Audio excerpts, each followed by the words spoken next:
everyone, welcome back to SV Californica. Jack and I left pretty early this morning and making the crawl out to Catalina Island again. Pretty rolly right now.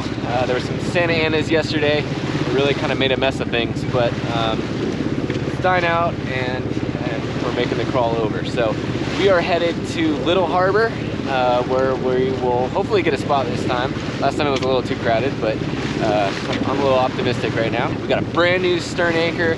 It's a 25-pound fluke, and yeah, so it'll be fun. We'll get on balance stern. Looking forward to a great weekend. It's beautiful out right now. The sun just rose, and we are stoked. Come on, Bubba. Check, check.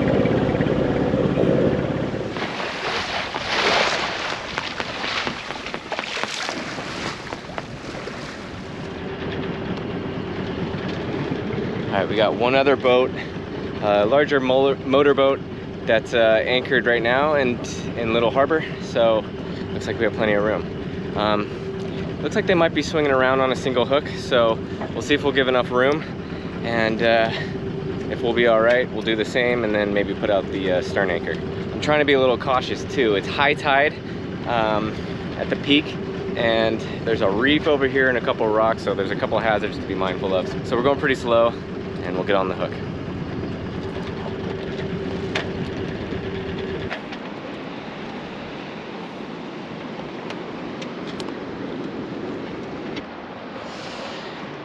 All right, we're anchored here in Paradise at Little Harbor. We're in really shallow waters. I think we're sitting right about 10 feet, so I have 6 scope out, which is basically just chain. But we're pretty close to this other boat next to us. But I think they're swinging in on a single hook and they were here first, so we're doing the same, just as etiquette. But I think if I go on to my stern, then they won't swing into me. So I think we're good. I might do that. So right now we're on anchor watch. We'll check out how this anchorage is, and then I'll go ahead and fill up the dinghy and drop the anchor, the stern anchor. See how that goes. There's plenty of room, I think, for it, so we're all good. So this is the best campsite on the entire island, I'm pretty sure. I don't know. We've seen some really cool ones now that are boat in only, so it's hard to say. But this was my favorite. It might still be as far as a campsite, but yeah, what I love on this side is we're gonna get sunsets over the ocean.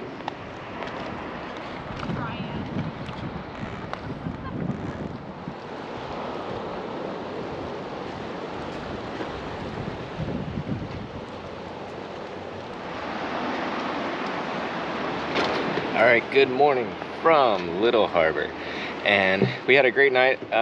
Not too rolly, although there is a swell kind of coming in, hitting this direction, so it's getting a little bit bumpy. But beautiful thing. It was a little scary waking up this morning with the other boat next to us, almost less than 10 feet away. So I don't know if they drug or with the tide lowered that we got a little bit closer, but what was about 4 people in this anchorage woke up, and everybody, I think, didn't like how crowded it was, and everybody left but us. So we have the whole place to ourselves.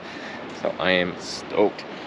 Jack and I are we just ate our breakfast and ready to go ashore and do some exploring.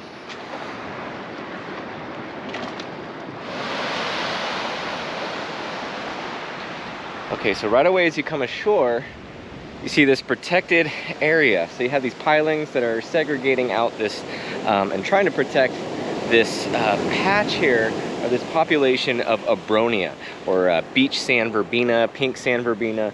I'm not exactly sure if this is a listed subspecies or something like that, but I wouldn't be surprised if it is. It's really an important habitat here. It stabilizes the higher level dunes where it's a little bit more secure and flat and some sand there. And it's really important for nesting birds. So I'm pretty sure I saw some snowy plovers, which is a federally threatened listed species, and it requires some protection. So right now I have Jack tied up on the dinghy right now, and we're gonna keep a close eye on him. But we'll see if we can find that bird again, get some close-ups. But this is a really cool plant. This is Abronia, a sand verbena. It's a really good pollinator plant for hummingbirds and butterflies as well, very much so for butterflies. but I'm sure you're gonna get a lot of other pollinating insects here too. All right, let's go see what else we can find. All right, so right behind me, it's really hard to see on camera, and for good reason, because these are really cryptic snowy plovers. They're a federally threatened species, and they like this upper, kind of flatter, sandy land. Here you have the snowy plovers. They're really light colored. They like to kind of hide these little pockets of the sand, and it's really hard to see them. Unlike other plovers and other species, these birds, the snowy plovers, do not migrate. So because of that, it's kind of to their detriment, because then what they do is they hang out on these sandy beaches all year round. So come summer, it's the most populated areas where people will come out and you know, use the beach and their habitat. So they have a very sensitive habitat, and other animals and things like that. That's why Jack's tied up right now at the dinghy. Can really do a lot of harm to their nesting habitat, which is right here on the sand. So I heard a quail and forgot that we have an island subspecies of quail here on Catalina. So this is a pretty rare bird that's insulated here on Catalina Island. They're just bouncing around the campsites, and there's not a whole lot of people out right now, so they're just roaming around. They're very timid. I have Jack tied up to a pole. The markings on them are a little different than what you'd see on the mainland. They may be a little bit different in size. In fact, they look a little bit larger here. But yeah, these are island quail. Very cool.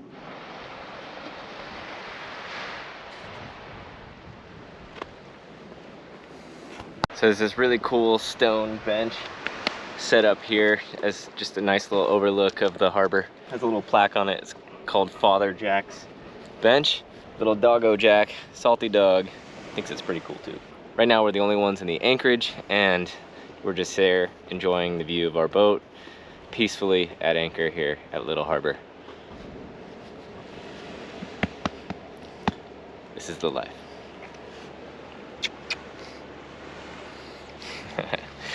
All right, we're about to hike on to this little rock promontory point right in the middle of the harbor, but just to go over real quick, right behind me where I'm anchored is Little Harbor, and that's the anchorage. That's on the west end of this whole area that's called Little Harbor, but really this on the west end is Little Harbor, a little cove, and then on this side, on the east end, is Shark Harbor.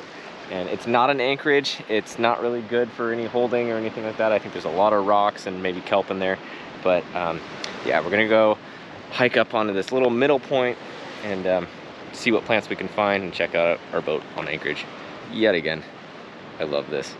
This is so cool. So this is a little patch of a really iconic Channel Island plant. This is giant Coreopsis. It used to be Coreopsis gigantea. Now it's Leptosyne gigantea, but still it's called Sea Dahlia or giant Coreopsis. It is a succulent. It stores water and and nutrients and things like that in its stems, so it can go into periods of drought or long periods of time and still conserve that water. And you can see right now it's coming out of dormancy. I remember James, the sailorman of SV Tritea, was out on Santa Barbara Island, and he was like, wow, look at these desolate sticks on this island. And I'm screaming at my screen, nah, this plant's just in dormancy. This plant here is, this is my cue. Once this plant's out of dormancy, I'm heading to Santa Barbara Island, maybe in the spring, and you'll just see. This plant has just a huge display of these big daisy-like flowers, or Coreopsis-like flowers, or dahlia-like flowers. And I have it in my yard. It's right now because it's getting supplemental water. It's well out of dormancy, and is putting on a huge display of a whole bunch of green foliage.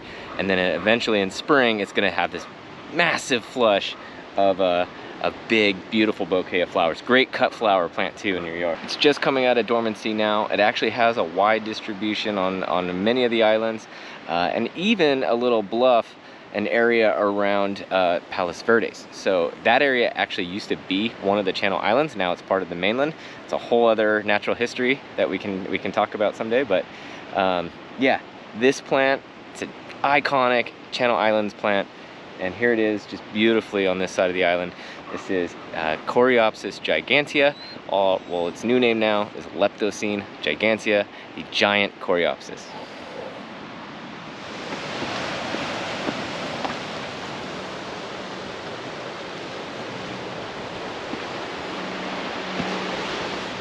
This is so cool.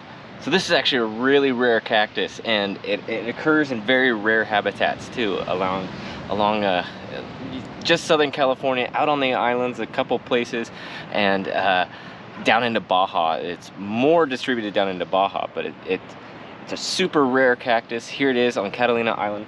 This is golden Cirrus, or Bergerocactus emoryi. It's super rare. It only occurs in a few spots here on the island, and one of them is right here in between Little Harbor and Shark Harbor, more towards the Shark Harbor side, but it's just beautiful. So you actually have 3 different species of cactus here in this little area. So you have the super rare Bergerocactus emoryi, the golden Cirrus, and it only occurs in like 2 little patches here on the island.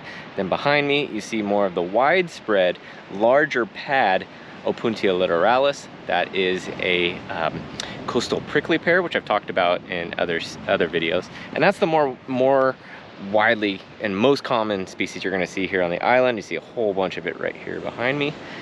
And then there's also the Cylindropuntia. So they broke up Opuntia, the genus. So now, there's also Cylindropuntia prolifera, which is a little bit more rare on this island.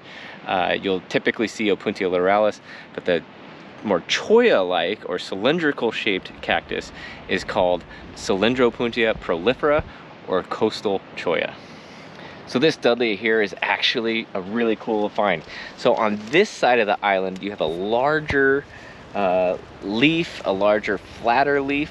It's actually another subspecies of Dudleya that you find on this side of the island. So in other videos, I talked about the Catalina Island live forever, or Dudleya virens subspecies Hassii, and all those species are mainly occur on the portion that faces the mainland. On the back side of the island, on the windward side here, you have this subspecies. This one is actually Dudleya virens subspecies insularis that occurs, I think, on a few other areas. It does occur in Palos Verdes, but here on the back side of the island. And how it was described to me is that this subspecies has more of a flatter and surfboard shaped leaf compared to the more finger-like species, subspecies on the other side of the island. So all the good surf spots are here on the back side of the island. So this species, subspecies, has a more surfboard-like leaf. So therefore, it's one way to remember that this one here, and how to identify it, is subspecies insularis.